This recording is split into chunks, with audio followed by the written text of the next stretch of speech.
Team India आता पंतप्रधान नरेंद्र मोदी यांच्या भेटीसाठी दाखल झालेली आहे। विश्वचषक घेऊन टीम इंडिया पंतप्रधान मोदी यांच्या निवासस्थानी पोहोचली आहे। हे दृश्य देखील आपण पाहतो आहोत। टीम इंडियाला घेऊन आलेली ही गाडी आता पंतप्रधान मोदी यांच्या निवासस्थानी दाखल झाली आहे आणि या संदर्भात अधिक माहिती देण्यासाठी आमचे प्रतिनिधी संदीप राजगोळकर आपल्यासोबत आहेत। संदीप, टीम इंडिया विश्वचषक घेऊन आता पंतप्रधान मोदी यांच्या भेटीसाठी दाखल झाली आहे। अगदी सागर, ही महत्वपूर्ण भेट म्हणावी लागेल, कारण जवळपास 29 तारखेला मॅच जी आहे ती जिंकलेली होती किंवा वर्ल्ड कप जो आहे तो जिंकलेला होता टीम इंडियानं आणि त्यानंतर 3-4 दिवसांनंतर बार्बाडोस मधून 17 ते 18 तासांचा प्रवास करून टीम इंडिया राजधानी दिल्लीमध्ये दाखल झाली।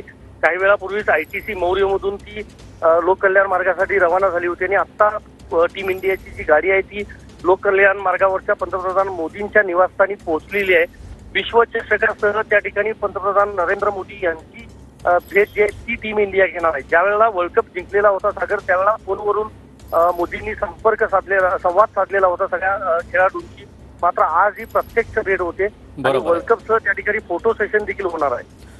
नक्की संदीप, त्यामुळे पंतप्रधान मोदी यांनी टीम इंडियाच्या भेटीकडे देखील आपलं लक्ष असणार आहे। धन्यवाद तुम्ही दिलेल्या या माहितीसाठी।